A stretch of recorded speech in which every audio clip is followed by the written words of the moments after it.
नमस्कार दोस्तों। साथियों, जैसा कि आप सभी जानते हैं कि मध्य प्रदेश पटवारी की जो वैकेंसी है इसको लेकर हमने अभी तक 2 वीडियोस बनाए। पहले वीडियो में हमने इसके सिलेबस के ऊपर चर्चा की थी और दूसरे वीडियो में हमने बात की थी कि स्टूडेंट को तैयारी कैसे करना चाहिए। जब मैंने वहां पर इन वीडियो के रिस्पॉन्स देखे तो मुझे लगा कि स्टूडेंट की डिमांड है कि पटवारी से संबंधित वीडियोस और बनाने चाहिए। इसके पीछे बहुत सारे कारण हैं। अभी स्टूडेंट यही नहीं समझ पा रहे कि तैयारी कब शुरू करे, कैसे शुरू करे, एग्जाम कब होंगे, नोट्स कैसे बनाए, इसके लिए कितने घंटे पढ़ना होगा, पुराने प्रश्न पत्रों को कैसे समझे। ऐसे बहुत सारे डाउट जो पटवारी का एग्जाम देने वाले हैं उन स्टूडेंट्स के मन में है। तो आज हम जिसके ऊपर बात करेंगे वो टॉपिक ये है कि बहुत सारे स्टूडेंट इस दुविधा में हैं कि उनके मन में एक प्रश्न बार बार आ रहा है कि सर आखिर मध्य प्रदेश पटवारी की वैकेंसी की अगर हम बात करें तो जैसे कि आप सभी जानते हैं कि पटवारी की वैकेंसी को स्वीकृति मिल गई है, लेकिन सर इसका जो एग्जाम है वो एग्जाम कब होगा, यानी मध्य प्रदेश पटवारी की वैकेंसी की हम बात करते हैं कि इसका एग्जाम कब होगा, है ना।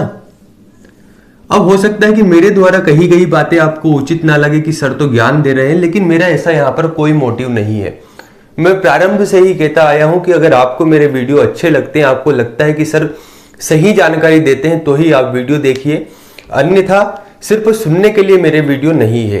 आपको लगता है कि हाँ ये सही बात कह रहे हैं, इस तरीके से तैयारी करनी होगी, इतना पढ़ना होगा, और होता क्या है ना, जो सच होता है थोड़ा सा कड़वा होता है। मैं हमेशा सच्चाई की बात करता हूं, हमेशा ऐसी बात करता हूं कि स्टूडेंट जो सुनना चाहते हैं वो मैं नहीं कहता हूं, मैं वही कहता हूं जो सच है। अगर मान लेते हैं पीएससी की आप बात करते हैं कि आपको 10 से 12 घंटे प्रीलिम्स के लिए पढ़ना होगा, तो मैं कहूंगा आप सुनना चाहते हैं कि सर बोल दे कि 6 घंटे पढ़ने से भी सिलेक्शन हो जाएगा, तो मैं वो बात नहीं कहूंगा, भले ही आप वीडियो देखें या ना देखें। मैं वे बात कहता हूं जिसमें मुझे लगता है कि जो सही है, ठीक है ना। तो आपको अगर वीडियो देखना है या आपको लगता है कि मेरे द्वारा कही गई बातें सही है तो भी आप वीडियो देखें। क्यों? क्योंकि यहां पर मैं जो बातें बताऊंगा आपको हमेशा लगेगा कि सर ने तो ये क्या बात बता दी, लेकिन बात हमेशा रियलिटी के ऊपर ही हम बात करते हैं। और मैं हमेशा कहते आया हूं कि व्यवहारिक पक्ष को लेकर हमेशा चलिए।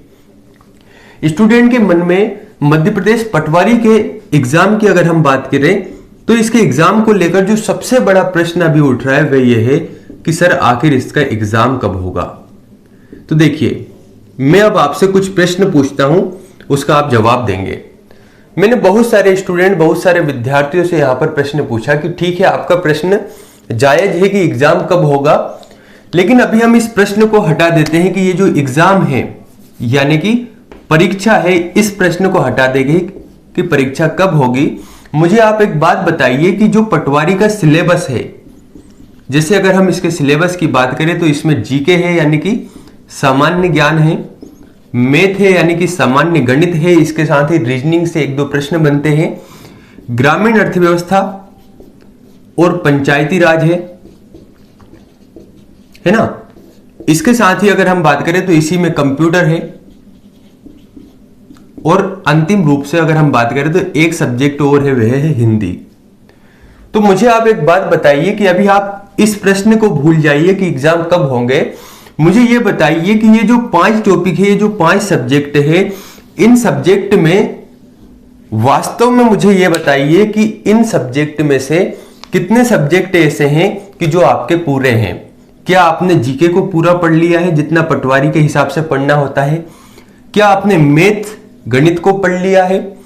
क्या आपने ग्रामीण अर्थव्यवस्था पंचायती राज को बहुत अच्छे से पढ़ रखा है? क्या आपने हिंदी को ऐसा पढ़ लिया है कि 20 में से 19 क्वेश्चन तो सर गलत होंगे ही नहीं, 19 क्वेश्चन तो मेरे सही होंगे? क्या कंप्यूटर को भी ऐसे ही पढ़ लिया है? तो जब विद्यार्थियों से मैंने ये प्रश्न पूछे तो यहां पर उनका जवाब था सर नहीं, है ना। आधे से अधिक स्टूडेंट का कहना था कि सर नहीं, हमने अभी सिलेबस को कंप्लीट नहीं किया। फिर मैंने कहा ठीक है आप इसे छोड़ दीजिए।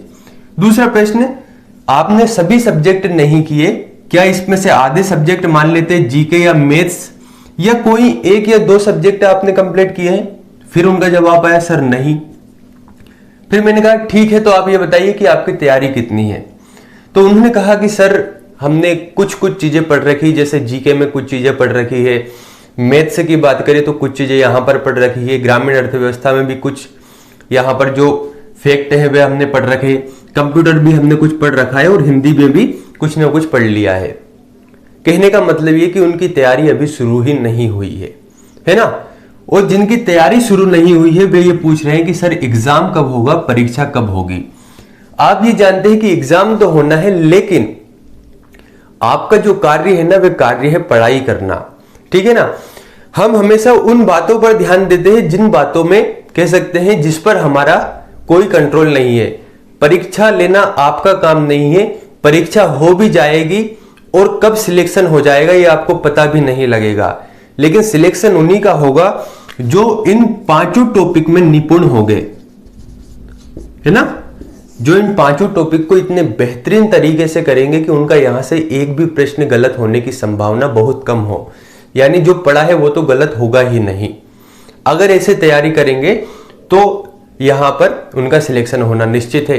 तो मेरे ख्याल से आपको इस वाले क्वेश्चन में नहीं उलझना चाहिए, बल्कि आपको सही प्रश्न ये पूछना चाहिए कि सर हम इन 5 टॉपिक की तैयारी कैसे करें कि हमारा कुछ भी यहां से गलत ना हो। आप जितना सरल इस एग्जाम को समझ रहे हैं इतना सरल एग्जाम है नहीं। यकीन मानिए आपको हर एक चीजों को बहुत बेहतरीन तरीके से पढ़ना होगा। एग्जाम आपको पता भी नहीं लगेगा कब एग्जाम आ गया, कब एग्जाम हो गया, कब सिलेक्शन हो जाएगा।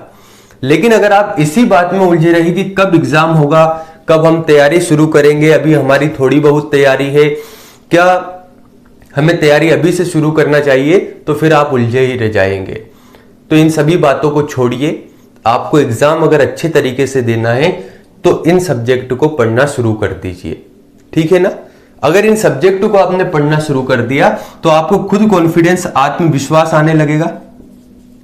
और मुझे एक बात ये समझ में नहीं आती कि आप इस बात पर क्यों ज्यादा चर्चा करते हैं। मैंने ये देखा कि स्टूडेंट पहले इस बात पर चर्चा करते हैं कि सर एग्जाम कब होगा, और जब एग्जाम नजदीक आ जाता है तो कहते हैं सर अब तो समय नहीं रहा, अब हम तैयारी कैसे करें।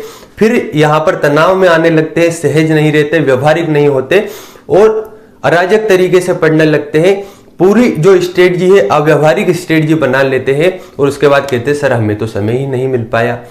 तो भाई जब प्यास लगेगी, अगर आप तभी कुआं खोदने के लिए निकलोगे तो ये कैसे मुमकिन है कि आप सफल हो पाओगे, है ना। इसके लिए बेहतरीन ये है कि पहले ही कुआं खोद लिया जाए ताकि जब भी प्यास लगे तो हमारे पास पानी की व्यवस्था है। अगर बारिश आने पर ही आप आशियाना बनाओगे तो उसका कोई काम नहीं है। आपने कहावत सुनी होगी, का वर्षा जब कृषि सुखाने। अगर कृषि सूख ही गई है, फसल सूख गई और उसके बाद वर्षा होगी तो उसका क्या मतलब है। तो मेरे कहने का मतलब यह है कि एग्जाम कब होगा यहां से दृष्टि हटाइए और इस बात पर आपका दृष्टिकोण लाइए कि मेरी तैयारी बेहतरीन होना चाहिए, भले ही एग्जाम कभी भी हो। भले एग्जाम 2 महीने बाद हो, 4 महीने बाद हो, 6 महीने बाद हो, 1 साल बाद हो, मुझे तो अपने सब्जेक्ट कंप्लीट करना है ना। समय इतनी तेजी से निकलता है, इतनी गति पकड़ता है कि आपको पता ही नहीं लगेगा कब आपका समय निकल गया। लेकिन आपने अभी से अगर तैयारी शुरू कर दी, अभी से आपने आपके सब्जेक्ट पर कमांड बनाना शुरू कर दिया, तो यहां पर आपके कंपटीशन में कोई नहीं टिकने वाला और आपका सिलेक्शन होना निश्चित है। लेकिन अगर आप इसी बात में उलझे रहे, सर एग्जाम कब होगा, मेरे पास तो सही नोट्स नहीं है, मेरे पास पर्याप्त संसाधन नहीं है, तो आप इन्हीं में उलझे रह जाओगे। दोनों परिस्थितियां हर सफल और असफल व्यक्ति के साथ रहेगी। डिपेंड ये करेगा कि आप किस पर ध्यान देंगे, आप इस प्रश्न पर ध्यान देंगे या आप इन बातों पर ध्यान देंगे, ये आप पर डिपेंड करता है। धन्यवाद।